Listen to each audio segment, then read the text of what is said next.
ବର୍ତ୍ତମାନ ଆମ୍ଭେମାନେ ଅଯୋଧ୍ୟାର ସୀମା ପାର ହୋଇଗଲେଣି। ଆପଣ ଏହିଠାରୁ ରଥ ଫେରାଇ ନେଇ ଅଯୋଧ୍ୟାକୁ ଫେରିଯାଆନ୍ତୁ।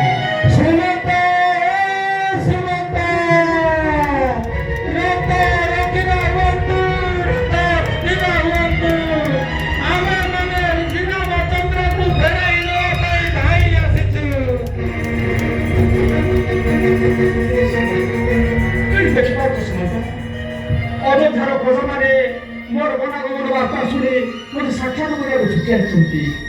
ଆପଣ ଔଷଧ ଖାଇବେ, ମୁଁ ସେମାନଙ୍କୁ ସାକ୍ଷାତ କରିବି।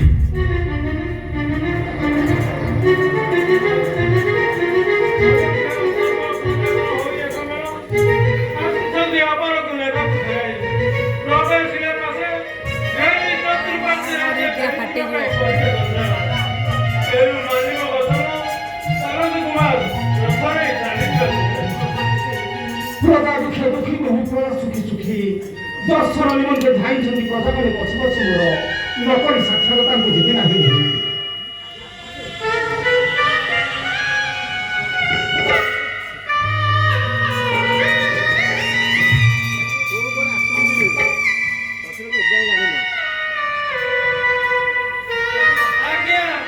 ଆମେମାନେ ସମସ୍ତେ ନାହିଁ ଆସିଛୁ ଆପଣଙ୍କୁ ଫେରାଇ ନେବା ପାଇଁ।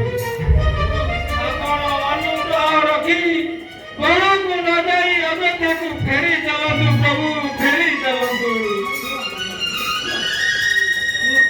ଶୁଣ ଭାଇମାନେ, ପିତାଙ୍କର ସତ୍ୟ ରକ୍ଷା କରି ମୁଁ ଆଜି ବନକୁ ଯାଉଛି। 14 ବର୍ଷ ପରେ ପୁଣି ଅଯୋଧ୍ୟାକୁ ଫେରି ଆସିବି। ପୁତ୍ର ହୋଇ ପିତାଙ୍କ ଆଦେଶ ଲଙ୍ଘନ କରିଥାନ୍ତି କିପରି? ଏବେ ତୁମେମାନେ ମୋର କଥା ମାନି ନିଜ ନିଜ ଗୃହକୁ ଫେରିଯାଅ। ଭରତ ଅଯୋଧ୍ୟାର ରାଜା ହୋଇ ତୁମମାନଙ୍କର ଶାସନ ବଳ ବହନ କରିବ। ଆଜ୍ଞା, ନିୟମ ଅନୁସାରେ ଏକ ପୁତ୍ର ରାଜା ହେବା କଥା। ଆପଣ ଥାଉ ଥାଉ ଭରତ କିପରି ରାଜା ହେବେ, ଏ କଥା ଆମେମାନେ କେବେ କରାଇ ଦେବୁ ନାହିଁ। ଆମେ ଅନୁରୋଧ କରି କହିବୁ ମହାରାଜାଙ୍କୁ, ଆପଣ ବନକୁ ନ ଯାଇ ଅଯୋଧ୍ୟାରେ ରାଜା ହେବେ।